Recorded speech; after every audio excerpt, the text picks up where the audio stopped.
percaya bahwa masa depan itu bukan lagi orang menumpuk uang dengan membeli lahan sebanyak-banyaknya, tapi gimana caranya supaya ketika kita membangun suatu daerah itu hak kepemilikan lahan itu masih milik orang lokal gitu. Sekarang kan yang kita lihat di mana-mana, misalnya desa wisata, akhirnya kan diisi sama orang-orang yang sebetulnya 1% itu juga gitu. Mereka yang memang sudah dari awal berdaya, lalu pergi ke desa itu hanya mengeksploitasi desanya dan uangnya tetap pergi ke pusat. Gitu kan. Betul. Tapi saya berharap sih dengan adanya konsep Rahos ini bahkan tourism pun berubah gitu mas. Tourism pun nggak lagi tentang desa wisata, tapi mungkin wisata desa.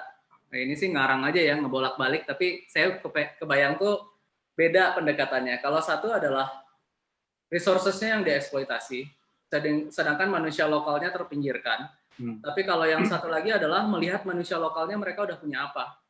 Lalu gimana caranya supaya manusia-manusia lokal ini bareng-bareng menciptakan sesuatu sehingga resources-nya itu nggak tergerus.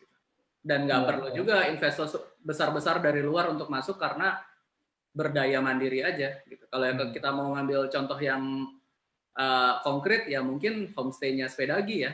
Saya bisa bilang itu contoh konkret di mana konsep yang kami pikirkan ini sebetulnya sudah ada proyek kecilnya dan secara tidak sengaja pun semesta sudah mengatur sehingga saya ketua ICVR 4 dan Mbak Sasa ini mendahara ICVR 4. Jadi lingkarannya ya itu lagi. Bener ya. Punya bisnis modelnya untuk kerjasama yang disebutkan tadi. Jadi misalnya ada di kampung gitu ya, orang ingin kerjasama untuk menggunakan sebidang tanahnya, kemudian dikembangkan untuk di situ ada microhouse, ada lahan untuk berkebun, untuk makan dan sebagainya. Sebetulnya sudah ada bisnis modelnya dan sekarang sedang diuji oleh Mondragon. Jadi saya lagi ngambil sertifikasi untuk koperasi yang konsep cooperative housing kami ini sebetulnya sedang saya ajukan sebagai riset saya di kursus online Mondragon ini dan kita bisa lihat nanti kira-kira apakah lolos atau enggak dari mereka karena sebetulnya bisnis model yang sama udah ada di luar mas. Salah satunya itu Equilibri di Sweden. Mereka menggunakan sistem cooperative housing itu untuk menjawab sistem properti kapitalisme yang sebetulnya mungkin sudah nggak relevan dan mereka dalam waktu 15 tahun itu berkembang dari 8 keluarga jadi 800 keluarga. Dan itu before micro house, sustainable, zero waste, it was cool ya. Jadi saya pikir kami berdua sangat terbantu dengan kondisi sekarang di mana orang-orang sudah lebih terbuka. Ya kalau mereka butuh 15 tahun, mudah-mudahan kita 5 tahun lah ya saya. Harapannya begitu. Saya ada beberapa buku soal micro house ya, karena saya walaupun bukan desainer atau arsitek, saya suka sekali tentang. Saya selalu merasa Mas Dwi arsitek loh, kenapa ya? Kenapa? Bukan ya, saya selalu merasa Mas Dwi itu lulusan arsitektur, ternyata bukan ya? Enggak. Saya lulusan animal science. Oh iya. Peternakan. Nah, tapi saya suka sekali baca buku-buku arsitek, buku-buku desain gitu. Nah, saya beberapa buku micro house itu ada. Tapi semuanya terbitan luar negeri dan ditulis oleh arsitek luar negeri. Nah, kelihatannya kalau kita bandingkan tentang micro house ini di luar negeri sudah sangat berkembang sekali, aneka bentuknya itu mulai dari yang mobile sampai yang permanen gitu. Nah di Indonesia petanya kayak apa, Mas Rendy, Sasa? Kalau misalnya saya melihat perkembangan microhouse sebenarnya masih bentuknya bisa dibilang bukan movable ya mungkin di awal-awal. Karena pertama orang Indonesia mindsetnya masih pengen tinggal di rumah yang kokoh berdiri, permanen kayak gitu. Gitu ya. Iya, kalau diketok kayak ngetok bata gitu kan gitu. Jadi mungkin di awal-awal perkembangannya ini masih bisa dibilang masih permanen, tapi semi permanennya mungkin dengan tipe knockdown gitu ya, masih bisa seperti itu. Cuman kalau movable mungkin belum terlalu bisa juga sekarang, karena untuk fasilitasnya pun kayaknya belum banyak untuk menunjang movable house. Kedua, untuk sistem misalnya pinjaman atau misal untuk membangun dari bank itu kan sebenarnya harus ada tanahnya gitu kan, misalnya yang kayak gitu. Jadi mungkin dalam beberapa tahun pertama nih masih permanent housing sih, lebih ke arah sana. Dan sebenarnya kalau orang Indonesia sekarang banyak yang tinggal di ruang yang terbatas ya, bisa dibilang seperti itu. Tapi pada melihatnya belum sesuatu yang keren rumah yang kecil, kayak rumah yang besar tuh lebih baik gitu. Padahal sebenarnya yang besar tuh belum tentu lebih baik gitu. Jadi mungkin 5 tahun pertama masih semi permanen sih, masih permanent housing dan belum movable housing. Karena juga saya waktu beberapa minggu yang lalu ikut Tiny House Conference, Global Conference, itu itu seru banget sih dari seluruh dunia, dan kita bisa sharing banget, ada session one on one gitu, ngobrol sama pesertanya juga. Dan memang di sana lebih banyak yang movable karena mereka tuh ada van dan juga misalnya caravan kayak gitu kan, jadi mempermudah mereka juga, dan sistem mortgage-nya tuh sangat mudah. Mereka juga udah ada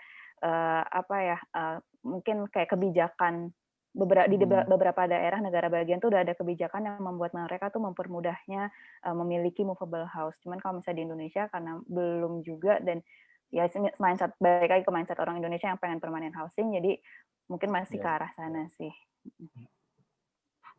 Jadi memang kelihatannya sesederhana bikin micro house, tapi yang sedang kami lakukan tuh sebetulnya menobrak sistem ekonomi sih, Mas. Karena kalau kita mau jujur, kenapa rumah bisa nggak kebeli, padahal harga material nggak terlalu berubah drastis kok dari zaman dulu juga. Manpower, tukang, segala macam, ya kurang lebih segitu-segitu juga kok. Zaman saya ngebangun kosan ini, tukang saya kalau nggak salah 110.000, sekarang tukang di Bandung mungkin sekitar 150.000, bayangin. 13-14 tahun dan cuma naik segitu kan. Jadi pertanyaan utamanya, kenapa rumah mahal sekali? Nah, dan itu sebetulnya menjadi seru kalau kita bahas ya, karena orang menjadikan hunian ini sebagai bisnis yang super profitable, sehingga kalau namanya developer tuh pasti naik private jet gitu, kaya raya, yang lahan berhektar-hektar, murah sekali belinya. Dan sempat terpikirkan sama saya ya, kalau sistem ekonominya adalah dengan modal sesedikit-dikitnya menghasilkan profit sebanyak-banyaknya, wajar bisnis properti jadi begitu. Tapi kalau kita ubah pola pikirnya, sebetulnya ending-endingnya adalah yang sedang kami lakukan sekarang. Kami ngitung struktur itu sebenarnya satu titik itu berapa sih serendah-rendahnya.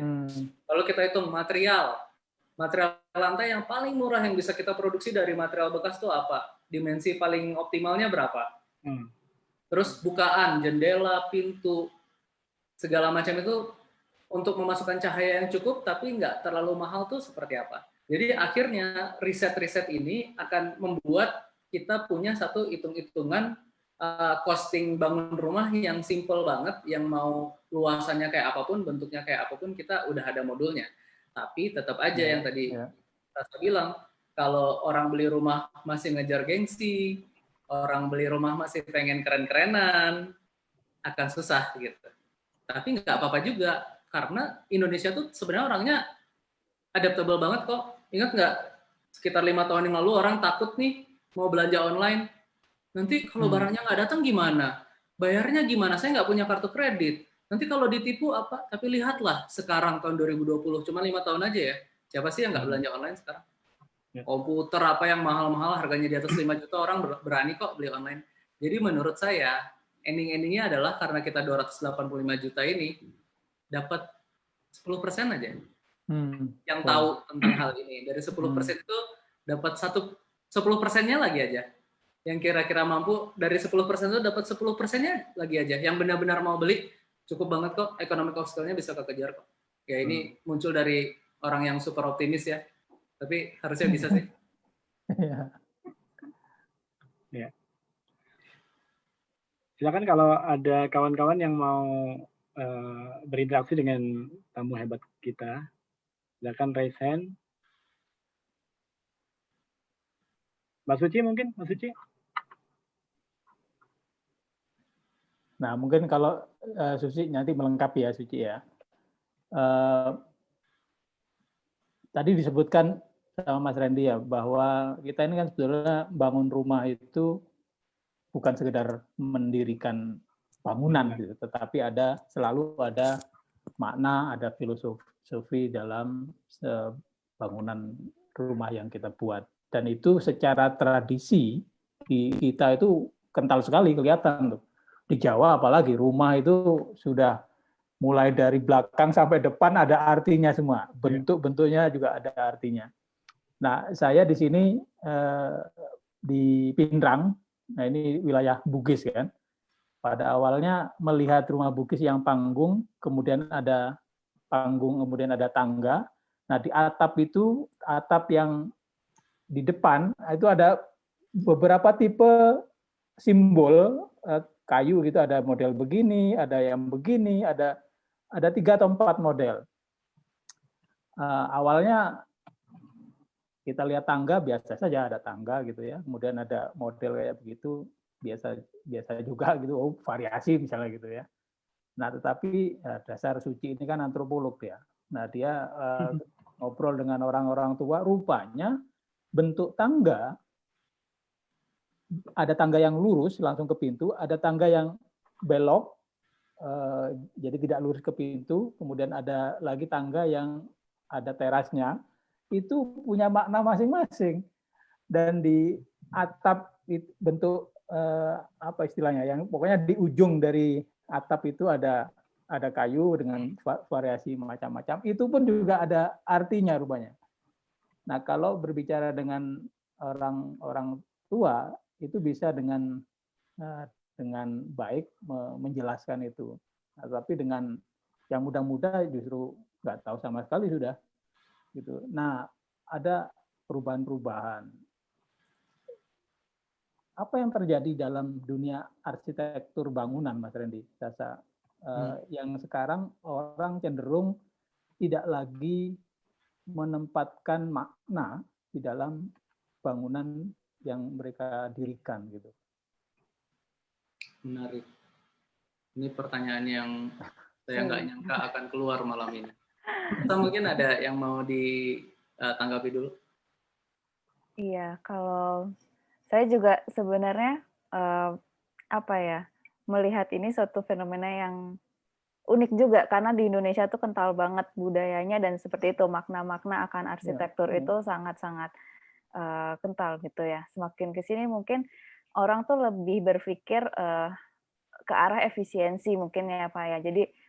Jadi banyak yang bergeser jadi malah melupakan esensi-esensi mungkin yang seperti tadi disebutkan gitu. Apakah ada maknanya seperti itu gitu. Cuman ini balik lagi ke adat masing-masing daerah gitu. Seperti apa memaknai dari bentuk-bentuk dan langgam arsitektur tersebut gitu. Mungkin apakah memang harus disesuaikan banget karena dia mempunyai norma yang atau adat yang sangat kental di sana gitu. Atau sebenarnya kalau misalnya di perkotaan gitu, ini mungkin salah satu ini juga ya penyebabnya semakin menurun juga nilai-nilai tersebut karena arus urbanisasi yang tinggi juga. Karena orang meninggalkan desa dan ke kota gitu, yang sebenarnya di kota itu apalagi Jakarta itu sangat sangat efisien banget sih bentuk-bentuk di kota itu kan. Jadi orang-orang yang pindah ke kawasan urban itu mungkin yang semakin jadi dia lupa akan apa yang ditinggalkan di desanya gitu, yang dimiliki desanya. Maka ini mungkin menarik juga yang tadi Mas Randy bilang wisata desa gitu ya. Ini mungkin yang nanti bisa mengembalikan kembali mungkin arsitektur seperti itu gitu, dan juga harusnya mungkin ya di sekolah-sekolah arsitektur yang mengajari hal ini membuatnya menjadi semakin menarik, dan ini tuh mungkin penting untuk diketahui sebagai adat dan juga tradisi Indonesia gitu. Seperti itu. Karena jujur sih saya juga bahkan dulu agak lupa nih tentang pelajaran arsitektur Nusantara gitu, kan mungkin dikemasnya jadi kurang menarik gitu. Tapi ya ini menjadi kritik juga mungkin dari sekolah-sekolah arsitektur juga ya gitu. Jadi kalau ngomongin asal muasal berarsitektur, saya sama Sasa pasti beda banget ya, karena Sasa dari ITB ke teknikannya. Kalau saya dari Unpar kental kecuanannya sebetulnya. Jadi memang kami udah dirancang banget nih dari mahasiswa untuk cari duit sih kalau anak Unpar. Jadi bikin maket, nerima gambar 3D, pokoknya segala macam. Nah, S1 tugas akhir saya itu dibimbing sama Pak Yuswadi Salia, dan saya itu mempelajari tentang tektonika arsitektur Romomangun. Nah, menarik banget karena sebetulnya Thomas Aquinas pernah bilang fulcrum splendor est veritatis ya. Jadi keindahan itu sebenarnya adalah pancaran kebenaran. Dan itu ternyata ketika kita bahas di konteks arsitektur Nusantara, saya pribadi, ini pandangan pribadi, saya percaya semua makna itu sebetulnya dia punya fungsi, Mas.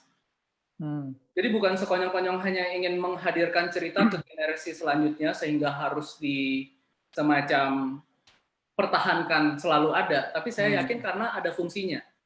Dan yang namanya fungsi itu sebetulnya berubah sesuai konteks zaman. Jadi ketika membangun Raffles, itu yang saya pikirkan bagaimana caranya kita hidup sustain tapi nggak kembali ke masa lalu gitu.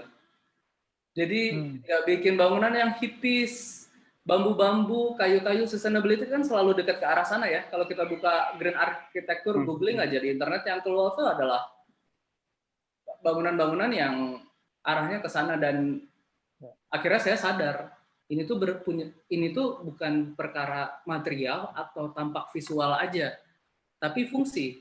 Di zaman itu, ketika mereka menggunakan material-material itu, ketika mereka punya narasi visual yang ingin disampaikan, mereka memahat, mereka membentuk ukir-ukiran dan lain-lain, itu sebenarnya ada maknanya. Kalau kita nggak terlalu jauh ke zaman arsitektur, maksudnya kita nggak ngomongin arsitektur vernakular, kita ngomongin misalnya karya Romomangun aja. Kenapa sih detailnya serumit itu?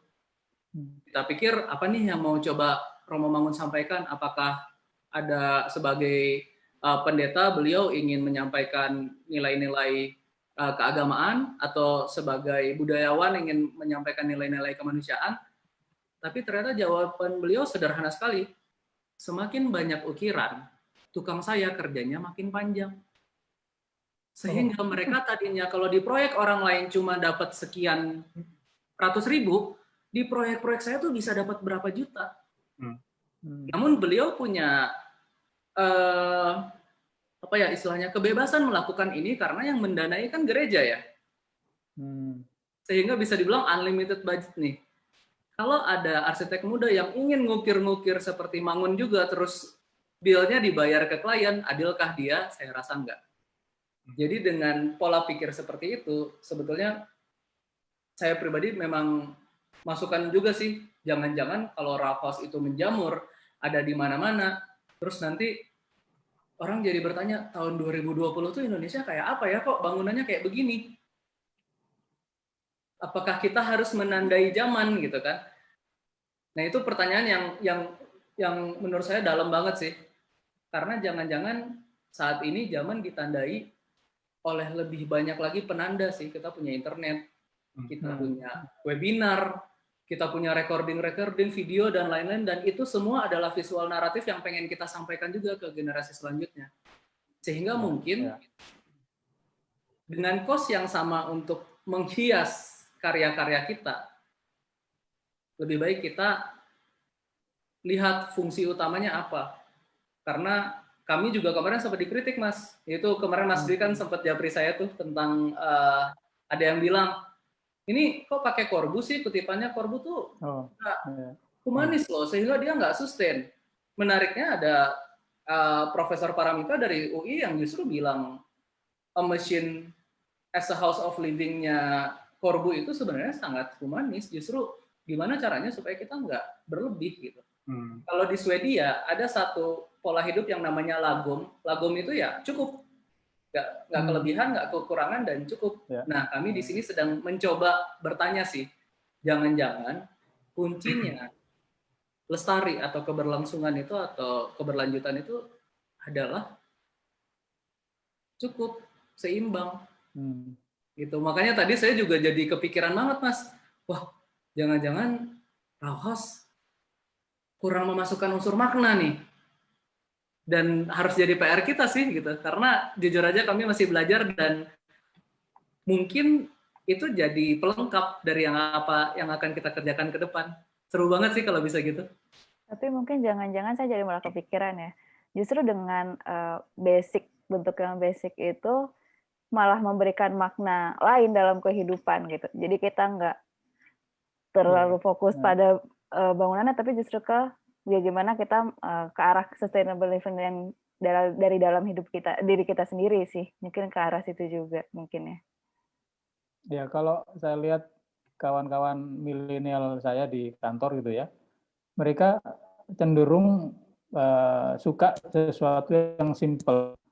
Anak saya aja yang sedang mikirin mau beli rumah, nggak mau ruwet-ruwet juga di perabotannya maupun bentuknya gitu ya. Kayak di rumah saya itu banyak ornamen-ornamen yang fungsinya mungkin bisa untuk dipandang saja gitu, tapi fungsi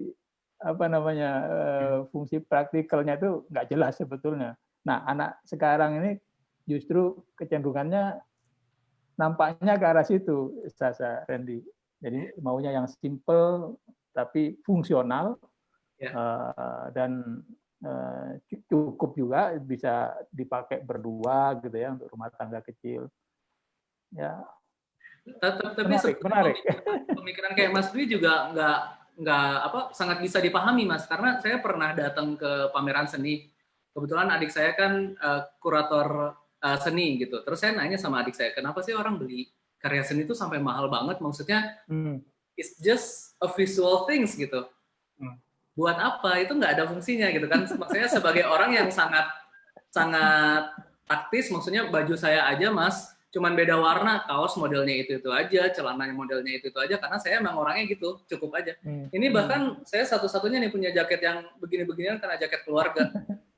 Jadi ini tuh bukan nol sebenarnya, ini tuh Usman, keluarga saya keluarga Usman. Cuman saya suka pakai jaket ini kalau lagi acara, saya mau bilang zero waste gitu kan, nol. Saya tuh nggak biasa, Mas, sama ornamen-ornamen dan sama hal-hal yang sifatnya sentimental gitu. Kayak saya nggak punya album foto, Mas, di rumah saya nggak ada foto sama sekali.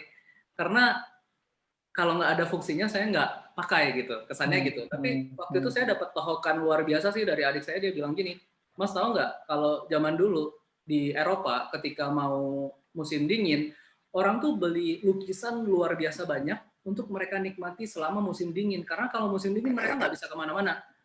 Dan Mas Randy nggak bisa bilang mereka beli itu karena bukan fungsinya, itu fungsi loh. Bayangkan mereka mempertahankan semangat, mereka mempertahankan kewarasan mereka selama 4 bulan nggak bisa kemana-mana itu dengan menikmati seni di rumah. Dan saya langsung berpikir, oh, fungsi akhirnya balik lagi ke kebutuhan.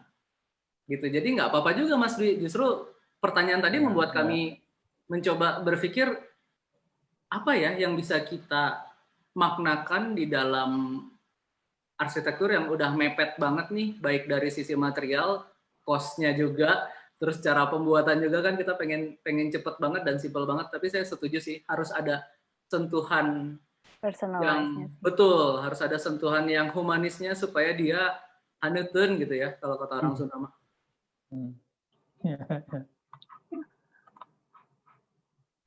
Oke, silakan kawan-kawan jika ada, monggo. Nah, ini ada Mbak Dini ini di mana, Montpellier ya, di Prancis, pernah jadi tamu kita.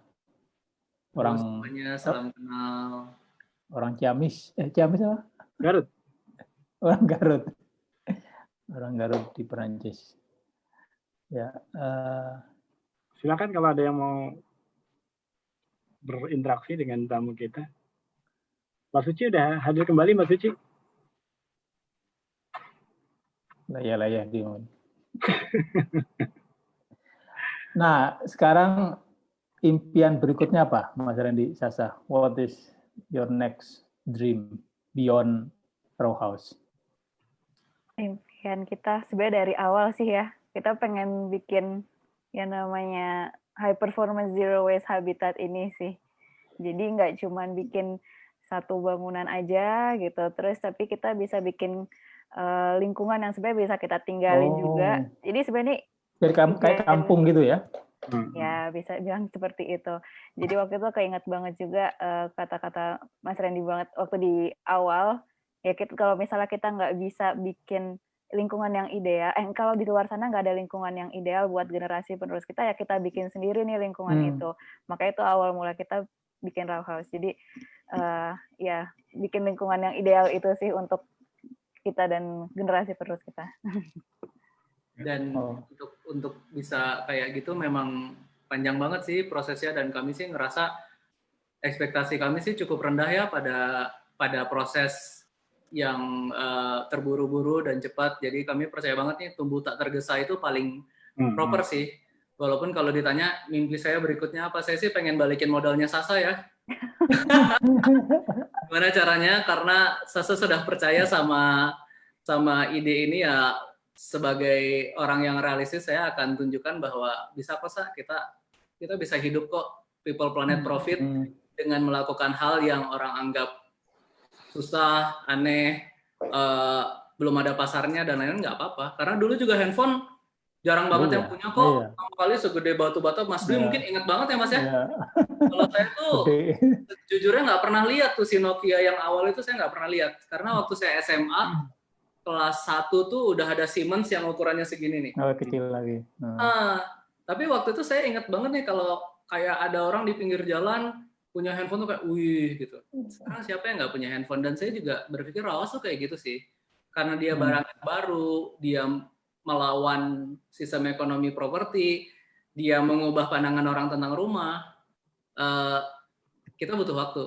Tapi nanti begitu ini jadi sesuatu yang aduh biasa banget lah, semua orang maunya hidupnya seperti ini. Saya ngebayangin sih Mas, betapa budget personal mereka yang tadinya habis buat kredit rumah, buat bayar pembantu bersihin rumah, buat ngebenerin rumah, buat beli barang-barang yang nggak perlu karena rumahnya gede banget ya, harus diisi. Harus diisi, betul. Nanti akan mereka pakai untuk sesuatu yang lebih seru. Nah, jadi pertanyaan berikutnya kalau di kepala saya ini terlalu jauh sih, saya nggak tahu apakah masuk akal buat teman-teman atau enggak. Ketika material itu udah semua ketika sampah udah bisa jadi material, saya kan bikin bangunan nih. Ketika orang-orang yang tadinya belum punya habit ke zero waste, udah mau zero waste, saya udah bikin habitatnya. Tapi pertanyaan berikutnya adalah, ketika uang-uang yang tadinya dipakai untuk nggak penting itu terkumpul, berikutnya adalah, mau diapain uang-uang yang ada di orang-orang baik ini? Makanya mimpi saya, sebelum saya meninggal, saya pengen banget punya satu model di mana anak muda membeli kembali hal-hal vital yang sekarang dikuasai sama konglomerat. Jadi kalau ada konglomerat yang nonton acara ini malam ini, sebenarnya kalian nggak berhak menguasai air bersih loh.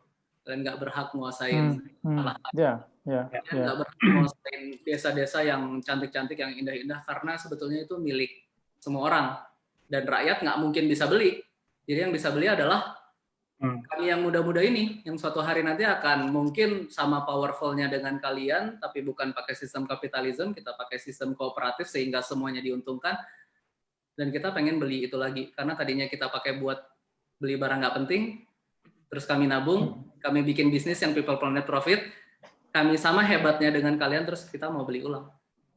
Kayaknya itu satu-satunya cara nyelamatin Indonesia sih, Mas. Ya, wah luar biasa nih.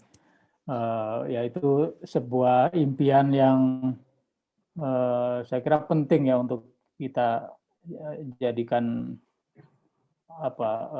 cahaya gitu, supaya ya jadi visi, sehingga kita dalam berkarya itu juga punya purpose gitu, yang bisa bermanfaat bagi orang-orang lain. Ini ada pertanyaan di chatroom dari Puluhan Bill. Ini saya nggak tahu Mbak atau Mas nih. apakah tim Row House bisa membuat atau mendesain rumah yang diminati anak milenial ke depannya dengan harga yang murah? Bisa dan harus. Itu tantangan kami sih untuk tetap riset terus gimana caranya mendapatkan economies of scale-nya sehingga bisa lebih affordable juga. Tapi balik lagi sih yang tadi kita obrolin di awal, apakah affordable itu affordable ataukah sebenarnya yang penting adalah reasonable.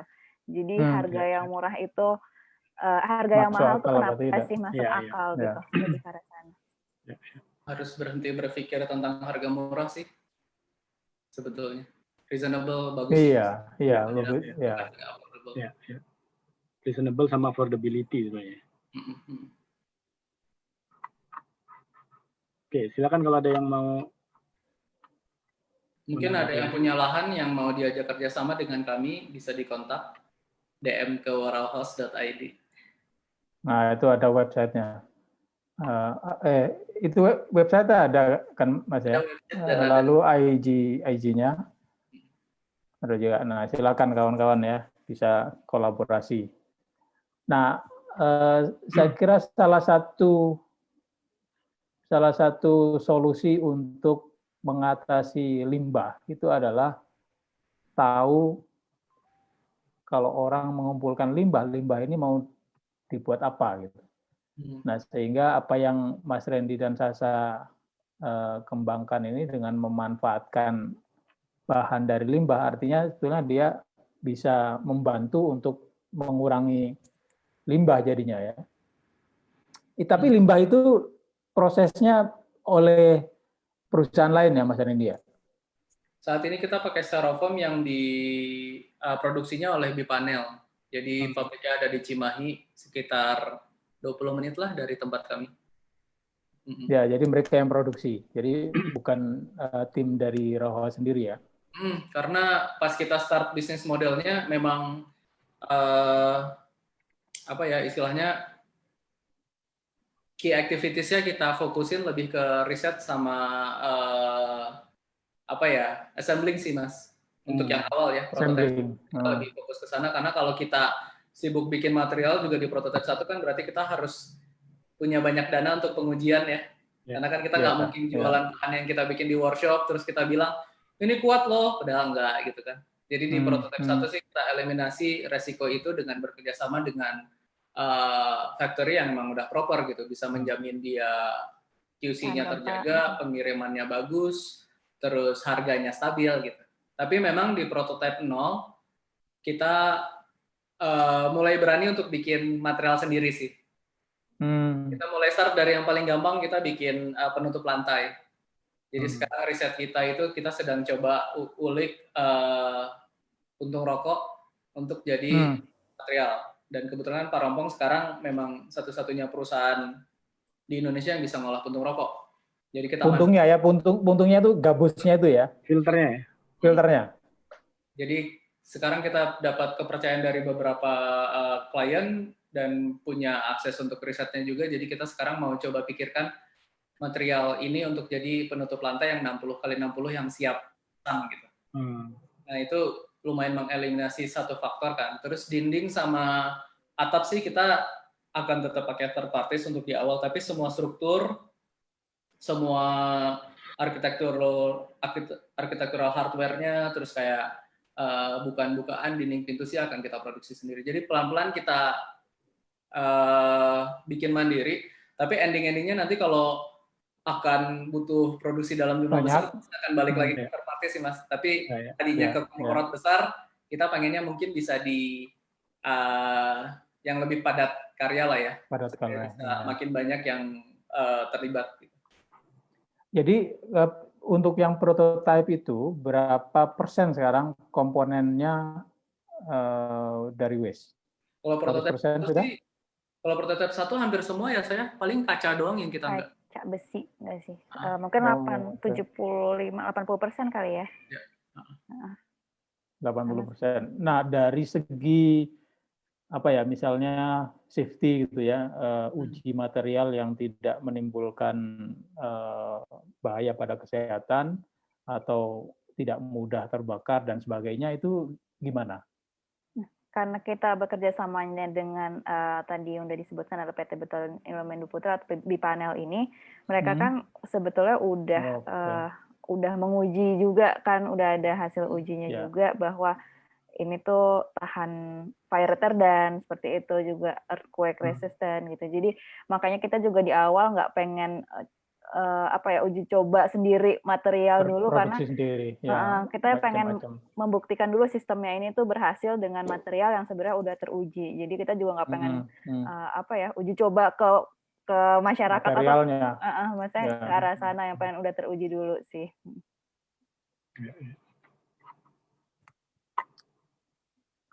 Jadi untuk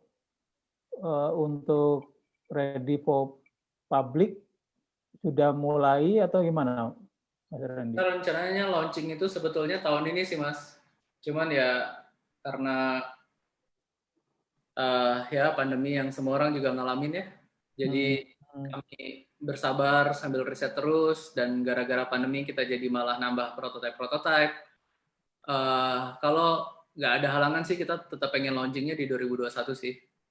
Dan launching itu dalam artian kita memang udah akan mulai menerima proyek custom dan juga kita lagi ngerjain proyek perumahannya. Dan kalau yang modularnya sih by order sih, Mas.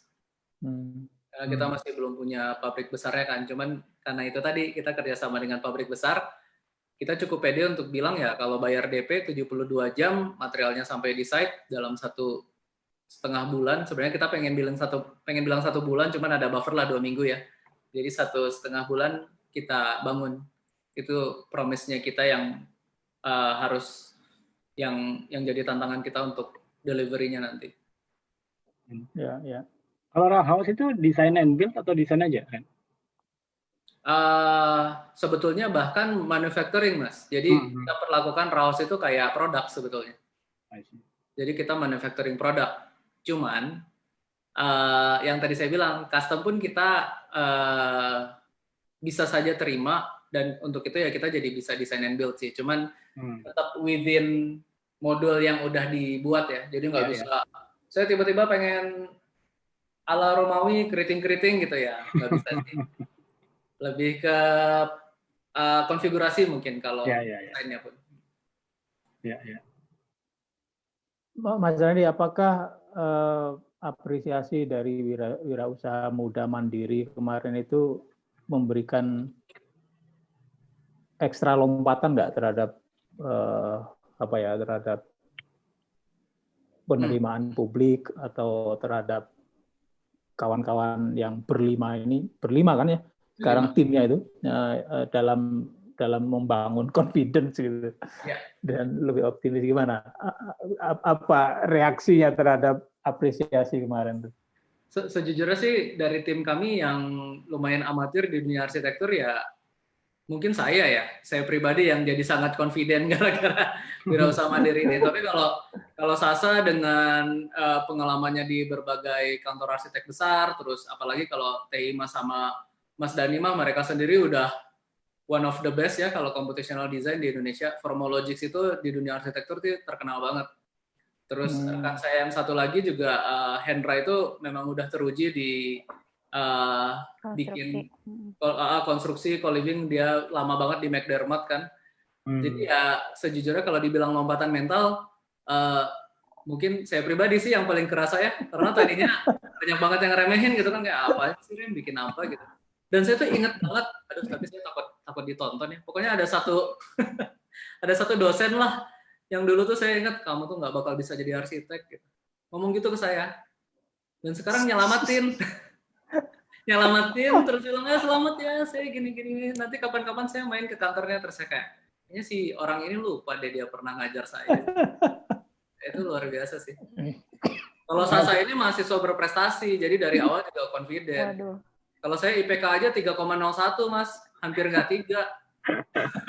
Tapi kalau bagi saya personal sih juga sempat kan sepanjang perjalanannya ini turun gitu motivasinya. Ini bener nggak sih yang saya kerjain? Udah keluar dari kantor gitu, resign waktu itu gitu, kayak dulu di awal-awal orang pada bilang, lo ngapain sih Sa keluar dari situ gitu, kayak udah enak kerjaannya gitu, bikin sendiri dan membuat sesuatu hal yang baru yang belum diterima oleh orang. Ini tuh sebenarnya ini bener nggak sih yang dikerjain gitu. Jadi karena menang kemarin tuh jadi suatu pembuktian aja sih bahwa sebenarnya ide ini tuh diterima gitu, dan potensinya besar banget di masa yang akan datang gitu. Kayak tinggal kita yang penting konsisten aja dan tetap semangat akan visi ini sih. Terus juga jadinya kan ngerasa oke, ini kalau misalnya emang niatnya baik dan tujuannya baik, dilakukan dengan cara yang baik, pasti akan ada jalannya aja sih. Jadi ini membuat saya jadi semangat, oke ini bisa banget untuk dilakukan sih, lebih ke arah sana. Karena dari 11.600 peserta yang dianggap 11.600 ya. Jadi sesuatu banget sih. Iya, tentu. Randy sama Sasa ya. Ini mungkin Sasa ya yang lebih banyak berinteraksi dengan organizer-nya ya, dengan Bank Mandiri ya kalau nggak salah ya. Iya. Nah, ini kan menarik nih, sebuah bank di apa namanya, di sistem ekonomi properti ya, memenangkan sebuah, ya saya bilangnya sociopreneurship lah ya, walaupun mereka melihatnya entrepreneurship ya, tapi memenangkan sebuah upaya yang nantinya akan menjadi counterpart bisnis properti konvensional. Itu menurut saya sebuah keberanian. Nah, ada message yang atau sinyal yang ditanggung nggak dari interaksi dengan mereka ya, selama mungkin selama penjurian atau selama rehat ngobrol-ngobrol dan segala macam, ada sinyal nggak yang ketangkap waktu itu bahwa mereka sebagai supporter apa namanya bisnis properti konvensional, mereka mulai melihat bahwa this is mungkin dalam 20 tahun ke depan atau 10-20 tahun ke depan ini is gonna be a big market gitu, cangnya akan gede gitu. Ada nggak seperti itu?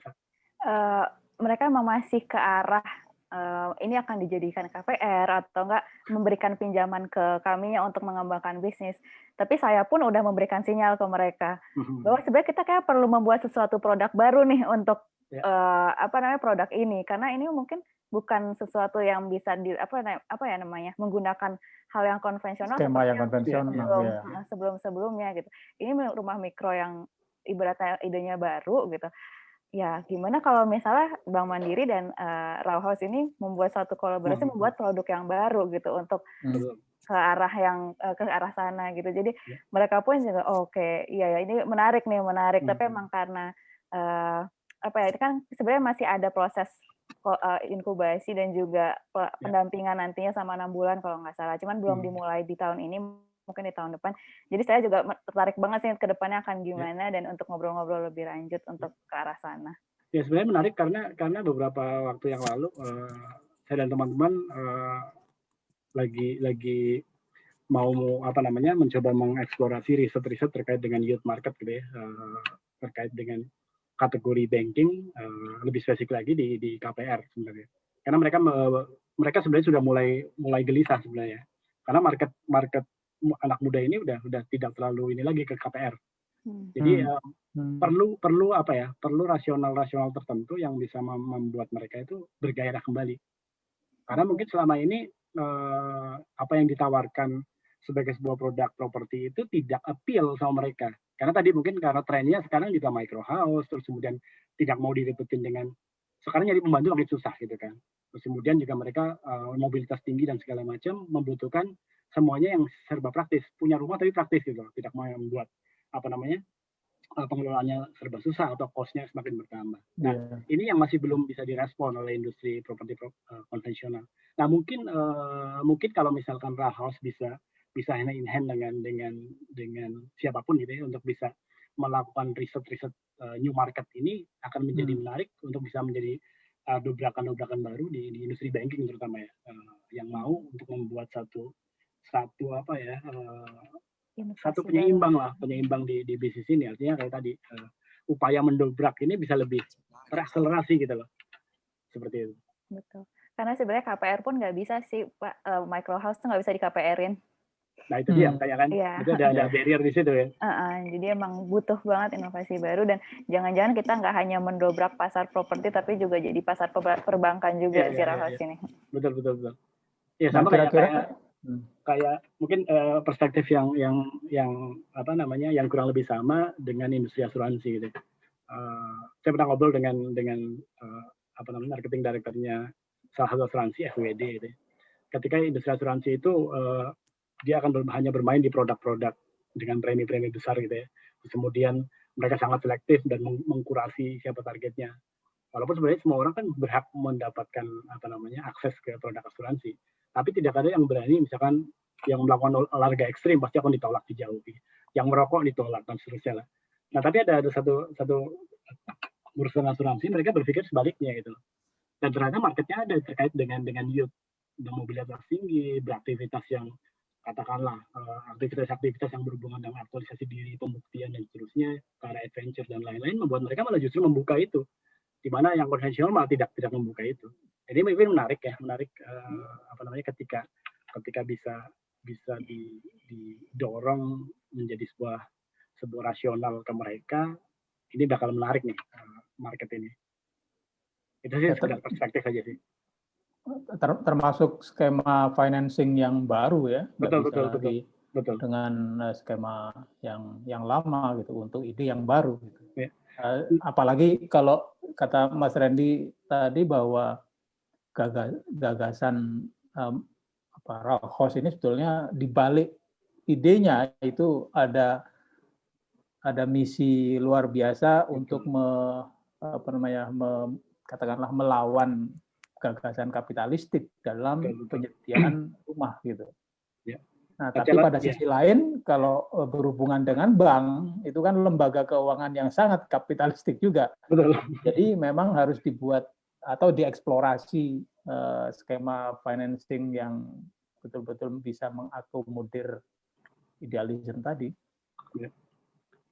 Nah, kalau dari sisi policy making gimana Randy dan Salsa mencoba melihat melakukan pendekatan-pendekatan di level itu ya? Karena menjadi menarik ketika saya nggak tahu kalau sekarang skemanya apakah ada. Dulu kan pemerintah punya kayak Pertarum ya, Badan Perencanaan Tabungan Perumahan kalau nggak salah. Nah itu kan sebenarnya endorsement-nya kan dari pemerintah. Jadi artinya mungkin kalau misalkan saya nggak tahu kalau misalkan apakah di level kota atau kabupaten bisa membuat skema-skema tertentu, misalkan terbatas mulai dengan memberikan fasilitas ke ASN-nya mungkin dalam konteks itu mungkin ya bisa jadikan pilot project juga. Apalagi kalau misalkan Randy juga mungkin terpapar ya sama Sasa dengan Tubaba gitu ya. Tubaba kan cukup progresif gitu ya secara visi pemerintahannya itu. Nah itu bisa menjadi menarik gitu, dimulai pilot project dengan pemerintah sebagai policy maker. Gitu. Ya, kalau karena itu kaitannya dengan habit, sebetulnya kita masuknya pakai Parampong, Mas. Jadi Parampong tuh sekarang kerjasama 7 desa di Parampong. Oke. Dari 7 desa ini ada 2 desa yang saya happy banget karena kepala desanya keren, nge-gym, terus makan sehat, wah keren banget lah. Namanya Pak Pri sama Pak Dadang. Saya cukup bangga sih karena kebetulan tempat kami itu diapit sama 2 desa itu, Cigugur Girang dan Karyawangi, dan dua-duanya keren banget. Nah, waktu saya ngobrol sama beliau-beliau ini, saya sampai kepikiran loh, Mas. Aduh, saya pengen jadi kepala desa deh rasanya. Nah, ternyata memang bisa bikin program yang keren-keren banget. Mereka punya YouTube, mereka punya apps, mereka sangat terbuka dengan sistem pengolahan sampah yang versi kami yang sebetulnya cukup nggak umum. Dan kalau ini berhasil, 7 desa ini sebetulnya kami sedang kerjasama dengan salah satu fintech peer-to-peers untuk sistem support nih. Jadi orang-orang kota support ibu-ibu single mother yang ada di desa untuk berwirausaha. Ya. Dimulai dari desa-desa kecil ini ya tentu saja kami pengen banget nih Bandung Barat bisa seperti Tubaba gitu ya. Jadi memang alhamdulillah baru beberapa hari yang lalu kita ikut programnya Kabupaten Lestari. Lalu kalau semua lancar mungkin Februari kita bisa jadi anggota. Dan kalau dengan pilot project di desa kami terus naik jadi kabupaten ya tentu saja bisa dilanjutkan di kabupaten-kabupaten lain yang ada 800-an di Indonesia ini. Dan kalau Parampong semakin banyak ngetapnya ke tempat-tempat itu, kami juga berharap Rauhaus tuh makin advance dalam artian nanti mungkin kita nggak perlu pabrik, Mas. akan ketemu satu sistem di mana sistem pengolahan sampah tempat itu secara mandiri mengolah materialnya menjadi satu material yang udah terstandarisasi dipakai sebagai mayoritas komponen untuk pembangunan row house gitu. Jadi di atas kertas sih sepertinya memungkinkan gitu. Nanti tinggal tantangan-tantangan yang tak terlihat sekarang aja sih. Tapi kan kayak kita lagi nyetir di gelap malam kan lampu kita cuma berapa meter sih? Kalau kita cuma diem sambil kayak di depan ada apa ya? Ya nggak pernah tahu. Tapi kalau kita jalan pelan-pelan, ya kelihatan terus. Nggak akan nabrak lah kalau jalannya pelan-pelan. Iya. Setuju. Oke. Ya.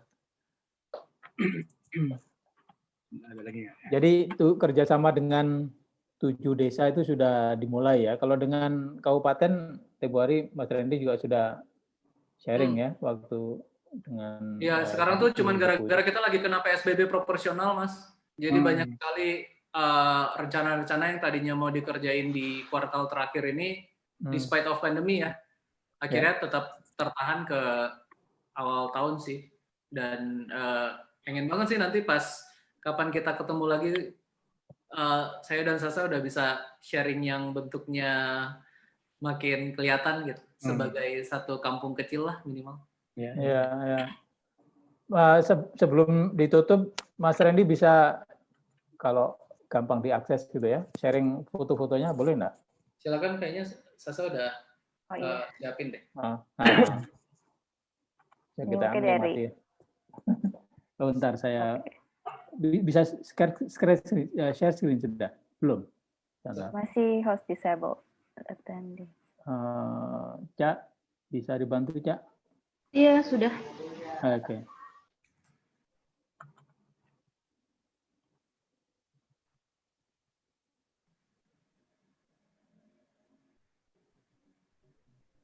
Sudah terlihatkah? Ya. Sebenarnya ini awal mula prosesnya bikin row house sih. Pertama kita belum apa-apa, terus masih mau mulai bikin fondasi segala macam. Nah ini waktu pakai panel ya, jadi udah mulai berdiri si row house-nya ini. Jadi emang dia tuh pakai styrofoam kan, jadi tinggal di apa namanya tuh, ditancepin gitu sih ke bawah, diangkur gitu. Terus ini masih prosesnya juga. Tuh di Parompong. Proses-prosesnya waktu pembangunan row house. Nah, walaupun dia styrofoam tadi kan, tapi tetap luarnya itu kita lapis lagi pakai konkrit. Jadi kalau misalnya diketoknya itu masih nggak kayak apa ya, nggak kayak kayu atau papan atau bisa dikopek-kopek gitu. Jadi masih aman dan dia tuh kuat gitu, kokoh. Prosesnya segala macam seperti ini di lapangan yang udah mulai jadi. Ini yang di sebelah kiri ini adalah sistem rainwater harvesting-nya. Jadi kita nampung air hujan dari talang, terus ke sebelah kiri di sini sebenarnya ada semacam toren buat menyimpan air hujannya. Jadi ini terpisah gini, jadi buat memisahkan sampah-sampah kalau misalnya daun segala macam, jadi bisa terpisahkan gitu untuk masuk ke toren di belakangnya. Dan sebenarnya di belakang sini juga kita ada apa ya, semacam grey water filter. Jadi dari air yang di bawah tanah. Di bawah tanah atau di permukaan? Jadi sebenarnya ada foto, nggak ada lagi fotonya. Jadi kita kayak bikin kolam bak gitu, terus pakai kerikil-kerikil dan juga pakai bambu air untuk filtrasi air dari wastafel dan juga air shower gitu sih. Cuman kalau misalnya untuk dari toilet, dia masuk ke dalam bioseptic tank di bawah sini, ada di bawah decknya. Seperti itu, nih bagian dalamnya di atas bisa bekerja. Sorry, saya potong, kalau secara material aman nggak untuk kesehatan? Kalau material sebenarnya aman sih untuk kesehatan ya, karena kan sebenarnya nggak aman untuk kesehatan ketika styrofoam ini dikonsumsi, maksudnya kenapa terpapar panas yang sangat tinggi gitu kan, sehingga dia kayak misalnya untuk kenapa makanan styrofoam tempat makan styrofoam itu nggak aman bagi lingkungan, bagi kesehatan karena dia terpapar suhu yang sangat tinggi di atas 80 derajat Celcius gitu. Sementara di cuaca di Indonesia kan nggak akan mencapai suhu tersebut kan. Jadi sebenarnya masih aman gitu. Dan kalau misalnya baru terbakar ya sebenarnya barang yang terbakar pun karbon monoksidanya dan juga dari hasil pembakarannya itu sebenarnya tidak aman bagi kesehatan kan. Jadi kalau misalnya secara normal sih ini aman bagi kesehatan. Dan sudah diuji juga oleh produsen panelnya ya. Ya. Ini salah satu material kita pakai recycled plastik untuk jadi kayak keramik tile gitu sih. Kurang lebih interiornya seperti ini. Jadi emang walaupun 3x3 di bawahnya ada kamar mandi, ada dapurnya juga, jadi tetap bisa berfungsi memenuhi kebutuhan hidup sehari-hari sih. Jadi sangat efisien aja konfigurasi ruangnya.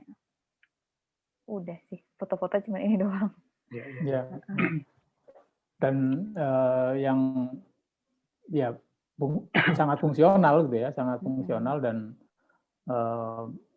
lingkungan halamannya justru di luarnya itu yang bisa dipakai macam-macam. Dan akhirnya memang klien-klien yang datang ke kami itu, kami pikir yang lahannya kecil-kecil kan Mas, ternyata lahannya lumayan besar gitu untuk ukuran di kota, dan tetap aja pengen rumahnya kecil karena mereka berpikir sebetulnya ruang luar itu lebih penting daripada ruang dalam gitu. Iya, seperti konsep rumah kita di kampung kan zaman mbah saya gitu, rumahnya dibanding dengan pekarangan itu jauh lebih luas pekarangan sebetulnya. Dan dengan pekarangan yang di luar itu orang lebih banyak beraktivitas, bergerak, jadi lebih sehat. Walaupun rumah-rumah Jawa kalau yang lama itu ya memang untuk ukuran rumah 2 anak itu ya besar juga. Dan pertanyaan yang tadi Mbak Suci sampaikan itu salah satu pertanyaan paling banyak yang kita dapat.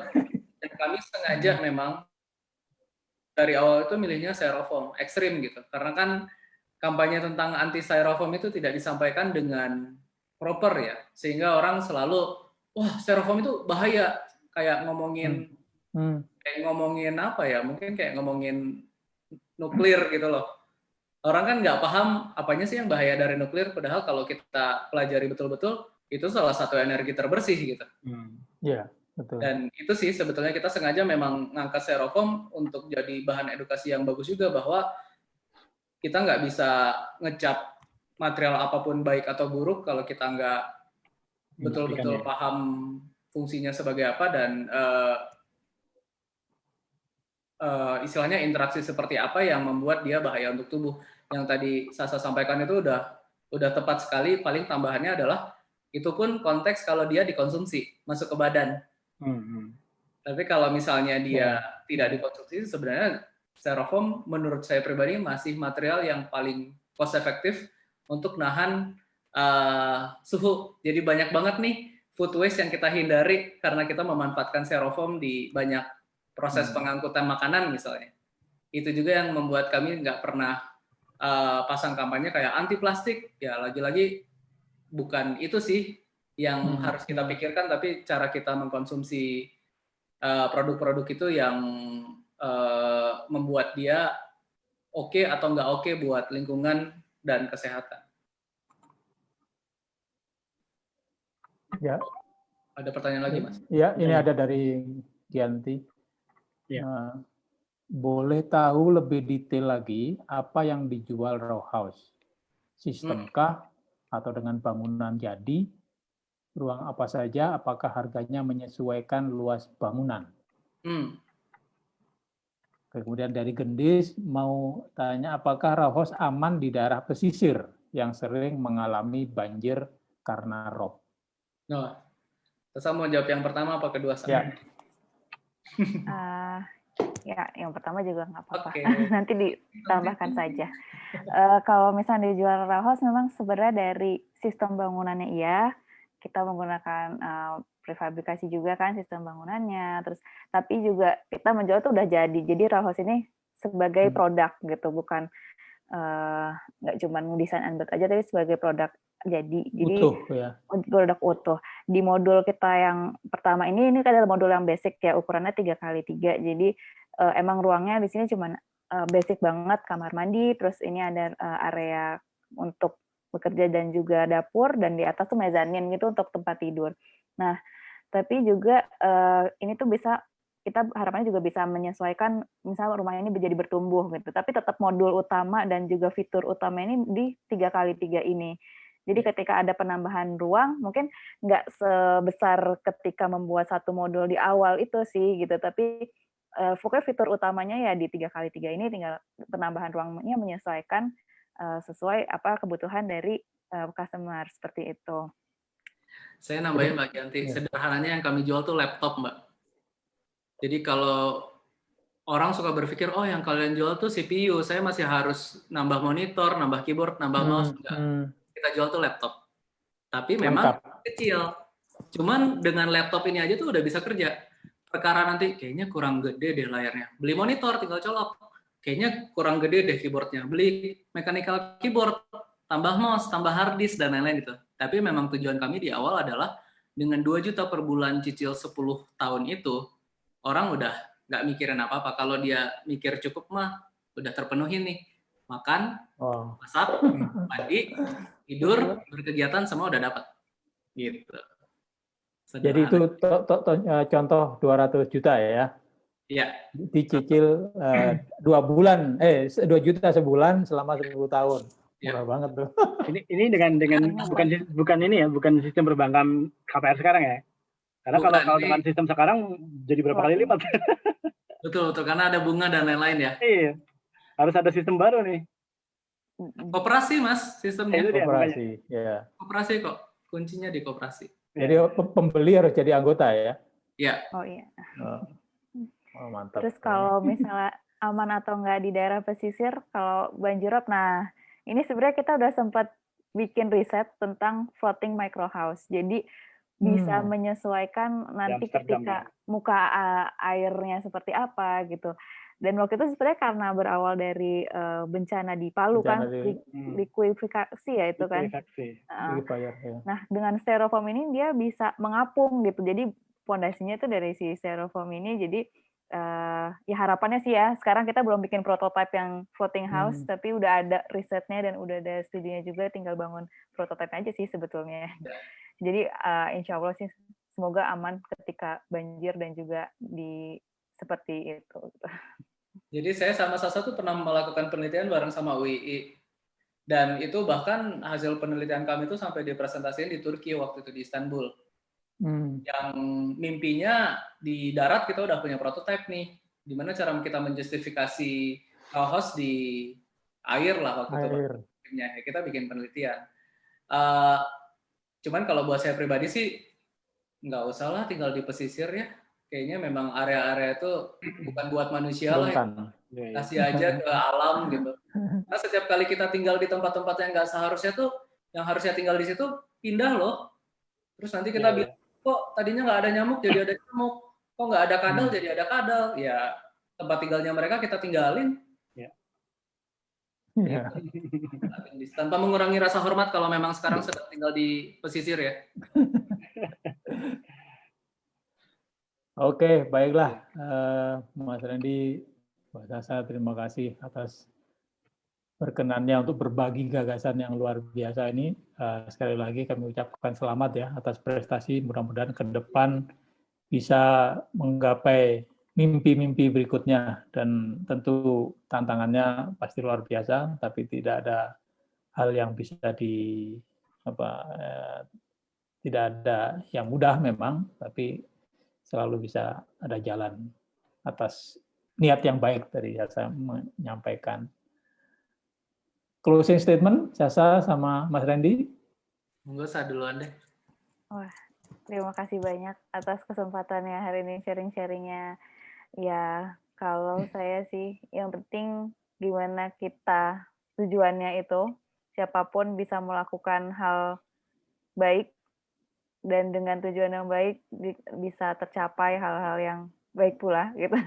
Pasti akan ada jalannya. Dan balik lagi sebenarnya kita melakukan ini untuk apa sih gitu. Sebenarnya untuk kebaikan kita di masa yang akan datang kan, dan juga generasi penerus kita nantinya. Itu aja sih. Mas Randy. Kasih banyak juga Mas Dwi, dari awal kita ketemu sampai hari ini ya, saya selalu ngerasa sangat didukung sih sama Mas Dwi dan teman-teman, Mbak Suci juga, dan terima kasih juga udah percaya sama ide-ide gila kita saat semua orang nggak ada yang percaya nih. Saya udah nyeritain ini udah cukup lama ya Mas Dwi ya. Happy banget sih bisa diundang ke sini. Makasih juga Mas Irwan dan semua teman-teman yang hadir malam ini. Mohon maaf kalau ada kurang-kurang kata. Memang kami itu saling mengisi. Sasa itu yang manis dan baiknya, saya yang suka sembarangan ngomongnya. Tapi pada intinya yang kami lakukan memang buat anak-anak kita aja sih sebetulnya. Kalau nggak kita lakukan sekarang, mereka sama aja kayak kita sekarang, masih harus ngeberesin masalah-masalahnya orang tua kita yang dulu. Dan lingkaran ini harus dihentikan sih dengan cara ya mengubah hampir semuanya yang kita bahas malam ini. Luar biasa sih buat saya sama saya juga jadi oh iya ya kita bisa ke situ ke sini dan segala macam. Dan tentu saja ini nggak bisa kami lakukan sendiri, sangat terbuka untuk berkooperasi. Jadi kalau teman-teman malam ini atau nanti ada yang nonton di platform-platformnya Remarkasia dan ngerasa oh ini juga sesuatu yang ingin kita selesaikan bareng-bareng, kami berdua dengan senang hati sih untuk duduk bareng dan lihat apa nih yang bisa dikerjakan bareng. Hayu pisan, semata-mata supaya ada harapan aja sih untuk masa depan. Terima kasih. Ya, terima kasih Mas Randy. Ya, kami mengucapkan terima kasih sekali nih karena sumber daya global kan ada istilah overshoot day ya. Ya. Jadi manusia 7 miliar ini sudah menghabiskan sumber daya jatah tahun 2020 ini pada April atau Mei September tahun ini. September ya. Kan kita mundur 3 bulan dari tahun lalu. Tadinya tuh kita di Juni, Agustus, September. Kita mundur 3 bulan gara-gara pandemik, Mas. Ya, sudah habis. Kita sekarang menggunakan jatah tahun depan. Ini luar biasa. Monggo Mas Irwan. Oke, terima kasih. Ya, terima kasih Randy dan Sasa. Sangat inspiratif. Mudah-mudahan teman-teman juga bisa menangkap inspirasinya. Nah, kami mencatat ada beberapa hal. Yang pertama, rumah adalah semesta, di mana di dalamnya adalah kumpulan aspek-aspek yang membangun penghuninya. Rumah yang baik akan membentuk perilaku arif penghuninya. Kemudian sustainable design itu bukan hanya desain, tapi juga bagaimana membangun sebuah gaya hidup yang tentu saja gaya hidup itu harus mempunyai purpose, dan sekali lagi desain adalah sebuah problem solving. Nah, kemudian terkait dengan filosofi, bahwa kalau kita melihat rumah itu idealnya adalah bukan cuma sekedar struktur, namun ada pemaknaan dan filosofi yang merespon hubungan antara manusia dengan alam sekitarnya. Nah, kemudian ada pemikiran yang cukup menarik untuk kita ambil dari teman-teman di Row House, bahwa Row House adalah sejatinya adalah sebuah upaya pemecahan masalah dan juga upaya untuk mendobrak sistem ekonomi properti yang melingkupi kita hari ini. Kemudian informasi untuk sesi minggu depan, kita masih di Creative Industry Series, masih juga terkait dengan arsitektur, tapi kali ini kita mengangkat vernacular arsitektur. Jadi tamu kita adalah seorang film director, Agus Maki, film director, image consultant, concept visual artist, brand stylist, dan juga branded content maker. Nah, topik yang akan kita angkat adalah arsitektur Nusantara sejuta cerita. Nah, Agus Maki ini sekarang lagi menyelesaikan sebuah project terkait dengan arsitektur, jadi mendokumentasikan arsitektur Nusantara dari Sumatera sampai ke Papua, dan kemudian di angle yang diambil itu banyak sekali aspeknya, terutama aspek budaya dan manusianya ya. Dan ini menarik sekali untuk kita bisa ambil bagaimana kita bisa belajar dari arsitektur masa lalu, yang juga tadi kita sama-sama sepakat bahwa vernacular arsitektur itu bukan cuma sekedar aspek-aspek estetika, tapi juga sebenarnya adalah upaya-upaya merespon alam, fungsinya jelas gitu loh, tapi juga tetap mengedepankan cipta rasa dan karya dari manusia Nusantara yang memang budayanya juga sangat luar biasa. Nah, mudah-mudahan kalau kawan-kawan ada keluasan waktu, silakan bisa ikut di sesi 35. Arsitektur Nusantara Sejuta Cerita. Demikian bincang-bincang kita malam ini. Terima kasih atas kehadiran kawan-kawan. Terima kasih sekali lagi dengan kehadiran Randy dan Sasa yang menginspirasi kita malam ini. Selamat beristirahat teman-teman. Sampai jumpa di minggu depan. Assalamualaikum warahmatullahi wabarakatuh. Waalaikumsalam warahmatullahi wabarakatuh. Sebelum menutup, kita foto bersama. Oh iya, foto dulu ya. Kalau yang bisa membuka kamera silahkan. Kalau yang tidak apa-apa.